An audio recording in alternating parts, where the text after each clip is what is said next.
Hello friends, I am Nitika Gupta from exam tricks channel. Friends, आज के session में मैं आपके लिए लेकर आई हूँ हिंदू एडिटोरियल की वोकैबलरी। और सेशन को स्टार्ट करने से पहले I just want to tell you कि एग्ज़ाम ट्रिक्स चैनल पे आपको क्या क्या कोर्सेज प्रोवाइड होते हैं। आपको डिफेंस से रिलेटेड सारे एग्ज़ाम्स का प्रिपरेशन कराया जाता है, जैसे NDA, CDS, SSC, ITBP, GD, CRPF, CAPF, नायब तहसीलदार, पटवारी, cooperative bank, SBI bank, private banks, bank PO, IBPS, clerical courses. All courses are available on our channel. आप इसका ऐप डाउनलोड कर सकते हैं और वहाँ पे आपको इससे रिलेटेड जानकारी मिल जाएगी। चलिए सेशन की ओर बढ़ते हैं।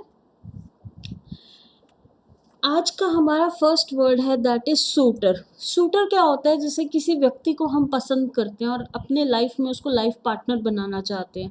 एक होता है ना नॉन सीरियस केस कि हाँ, आप उसके साथ टाइम पास कर रहे हो, उस पर्टिकुलर पर्सन के साथ आप मैरिज के लिए सीरियस नहीं हो।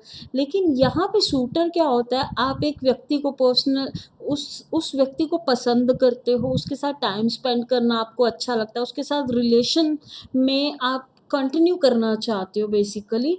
तो उस व्यक्ति को हम शूटर कहते हैं। देखो, प्रेमी तो दोनों होते हैं, जिसे हम पसंद करते हैं, और जो गर्लफ्रेंड बॉयफ्रेंड होते हैं दोनों प्रेमी होते हैं। एक होते हैं सीरियस, एक होते हैं नॉन सीरियस, यानी जिनके साथ आप मैरिज करना चाहते हो। एक होते हैं नॉन सीरियस, जिसके साथ आप सिर्फ टाइम पास कर रहे हो, और लेकिन मैरिज के लिए आप एक शूटर ढूंढते हो। तो उस पर्टिकुलर वर्ड को हम शूटर कहते हैं। देखिए इसका meaning, a man who pursues a relationship with a particular woman with a view to marriage. Just note down with the view to marriage, जिसके साथ आप शादी करना चाहते हो। और इसके सिनोनिम्स के एडमायरर, जिनको आप पसंद करते हो, ब्यो। एक्चुअली ये वर्ड जो है ना, ये एक ओल्ड वर्ड है। जब अगर आप अपने ग्रैंड पेरेंट्स से पूछ सकते हैं, उस टाइम पे गर्लफ्रेंड बॉयफ्रेंड को ब्यू कहा जाता था। नेक्स्ट, वुअर। वुअर भी जिनको आप पसंद करते हो, जिनके लिए आप जिनको बांध के रखना चाहते हो, लवर जिनको प्यार करते हो। सूटर जिनसे मैरिज करना चाहते हो, स्वीट हार्ट, डियर, डैबलर। ये सारे वर्ड जो हैं, ये these all are related with love, marriage.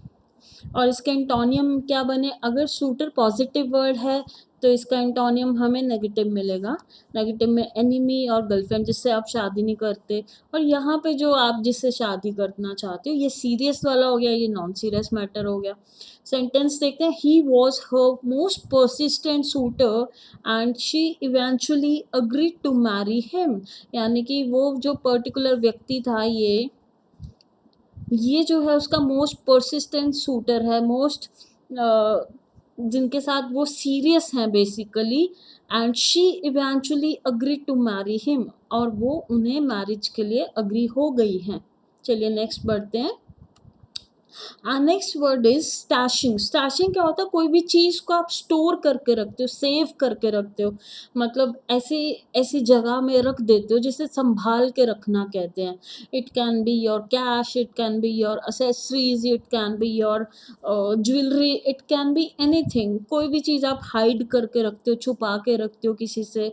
कोई भी चीज़ आप संभाल के रख देते हो। So that all comes in stashing. या फिर अगर आप रोड पे देखेंगे ना, रोड में एक साइड पे लाइन बनी होती है जिस पे आप संभल के चलते हो, उस पर्टिकुलर लाइन के लिए भी हम स्टैशिंग कहते हैं, जिसे हम ले बाय कहते हैं।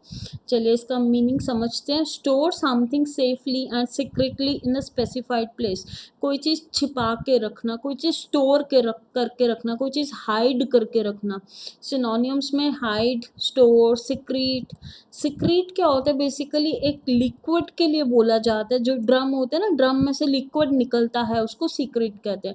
Lay by, as I told you कि रोड्स पे जो साइड में एक लाइन बनी होती है पैदल चलने वालों के लिए या गाड़ी खड़े करने वालों के लिए।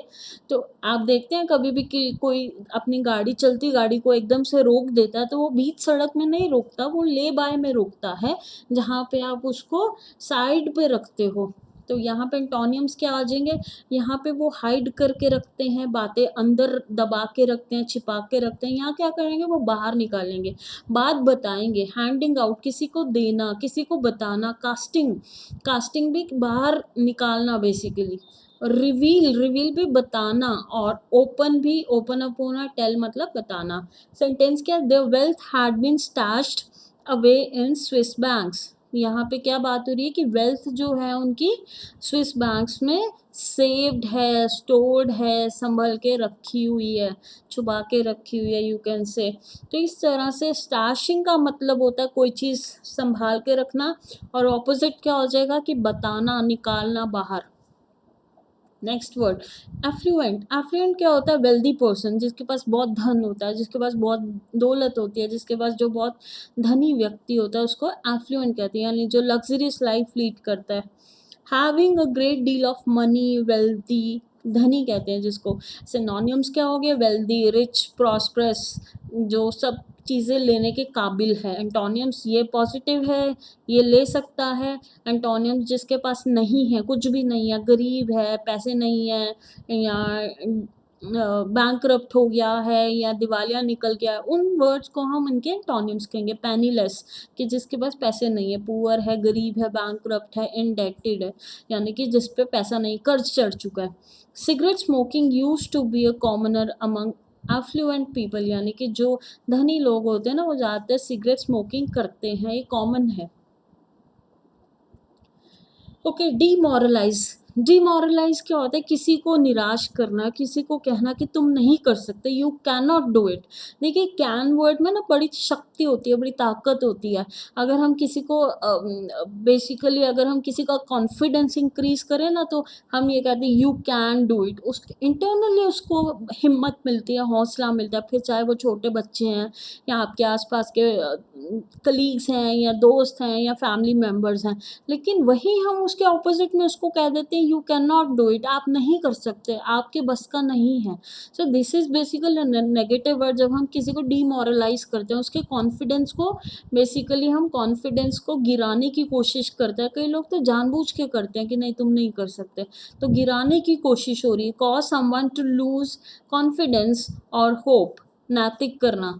ठीक है, तो इसका ऑपोजिट क्या, सिनोनियम क्या है? डिसहार्टन, किसी को, किसी का डिसहार्टन करना, यानी कि किसी को बेसिकली कॉन्फिडेंस किसी का लूज करना है। डिस्पिरिट, अगेन कॉन्फिडेंस कम करना है। डिजेक्ट, मना करना, नहीं कर सकते, तुम्हारे बस का नहीं है, तुम कैसे करोगे, तुम ये मुश्किल काम है, इस तरह से बातें करने लगना, जिससे अगले व्यक्ति के अंदर ऑटोमेटिकली जो है, जिसका कॉन्फिडेंस जो है लूज होना स्टार्ट हो जाता है।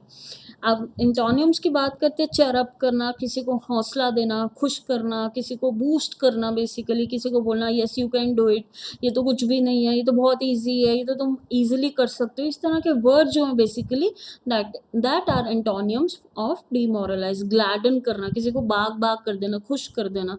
एनकरेज करना, मोटिवेट करना, बेसिकली किसी को एनकरेज। सेंटेंस देखते हैं। Their rejection of the treaty has demoralise the diplomatic community.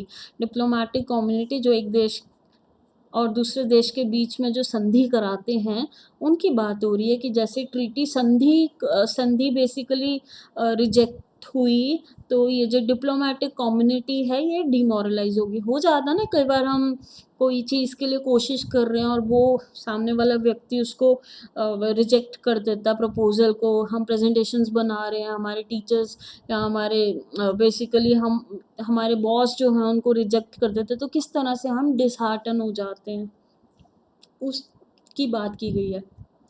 Grievances. Grievances होता है कि किसी के प्रति शिकायत करना, कंप्लेंट्स करना। जैसे आपको लगता है कि बेसिकली इसमें क्या होता है कि जस्टिस नहीं होता किसी भी काम को लेके। कोई काम आपको लगता है कि ऐसा होना चाहिए था, न्याय नहीं मिलता जब किसी को, तो उससे रिलेटेड ये वर्ड है कि हम फिर कंप्लेंट करते हैं, ग्रीवेंसेस शो करते हैं कि ये गलत हुआ है। अब ग्रीवेंसेस शो करने का तरीके तो बहुत सारे हैं ना। कई लोग प्रोटेस्ट करते हैं, आपने देखा होगा सरकार के प्रति के ऑपोजिट में कितने लोग आ जाते हैं सड़कों पे, वो प्रोटेस्ट करते हैं कि नहीं ऐसा नहीं होना चाहिए, या नहीं हमारी मांगे पूर्ण करो। मीनिंग देखते हैं, अ रियल और इमेजिन्ड रॉन्ग और अदर कॉज फॉर कंप्लेंट और प्रोटेस्ट स्पेशली अनफेयर ट्रीटमेंट। तो अनफेयर ट्रीटमेंट जब भी होता है उसके प्रति जो है उसके अगेंस्ट शिकायत की जाती है, कंप्लेंट की जाती है। और वो जो प्रोटेस्ट होता है वो तो किसी के जैसे किसी कम्युनिटी के अगेंस्ट हो सकता है, किसी कॉलेज के अगेंस्ट, किसी यूनिवर्सिटी के, गवर्नमेंट के अगेंस्ट हो सकता है, मिनिस्टर्स के अगेंस्ट होता है, किसी के भी अगेंस्ट हो सकता है। जहाँ पे लगता है कि नहीं, रॉन्ग हुआ है, गलत हुआ है, इनजस्टिस हुआ है, जस्टिस नहीं हुआ है, न्याय नहीं मिला उस पर्टिकुलर व्यक्ति को। देखिए सिनोनिम्स क्या है, इनजस्टिस, अनजस्ट एक्ट, जिससे जस्टिफाई नहीं किया गया, मतलब उन्होंने कर दिया लेकिन वो गलत था, लेकिन जस्टिफाइड नहीं था, वो रॉन्ग, गलत है। एंटोनियम्स क्या हुआ है, क्लेम, सही काम करना, अप्लॉज करना, प्रेज देना, किसी को अप्रिशिएट करना, अपलॉड करना, किसी के लिए तालियां बजाना, किसी को प्रोत्साहित करना। अगेन ये इस तरह के वर्ड जो हैं एंटोनियम्स में आएंगे। तो आप ये हमेशा याद रखें जब भी आप सिनोनिम्स और एंटोनियम्स की बात कर रहे हैं, आप थोड़ा सा अपना माइंड जो है ओपन अप करके रखिए, ब्रॉडर लेवल पे सोचिएगा कि इसका ये भी हो सकता है, इसका ये वर्ड हो सकता है। ठीक है। Sentence, in the petition the students listed their many grievances against the university administration. I told you, जो ग्रीवेंसेस है वो यूनिवर्सिटी के अगेंस्ट भी हो सकता है, कॉलेज के अगेंस्ट भी हो सकता है, स्कूल्स के अगेंस्ट भी हो सकता है। तो स्टूडेंट्स ने यहाँ पे फाइल आउट किए हैं grievances against the university administration. So friends, ये बहुत ही इम्पॉर्टेंट है हिंदू एडिटोरियल के वर्ड। आई होप आपको समझ आए हो, और कोई भी डाउट्स हो, कोई भी क्वेश्चंस हो, आप कमेंट सेक्शन में लिख सकते हैं। आपको कोई और तरह के वोकैबुलरीज चाहिए, आप उसके लिए भी लिख सकते हैं। आपको ये सेशंस कैसे लग रहे हैं आप वो भी बता सकते हैं। आई होप आपको ये जो है बेनिफिशियल देंगे, आप इसको ज़रूर रेगुलर बेसिस पे सुनिएगा। चलिए मिलते हैं नेक्स्ट सेशन में, and thank you, have a nice day.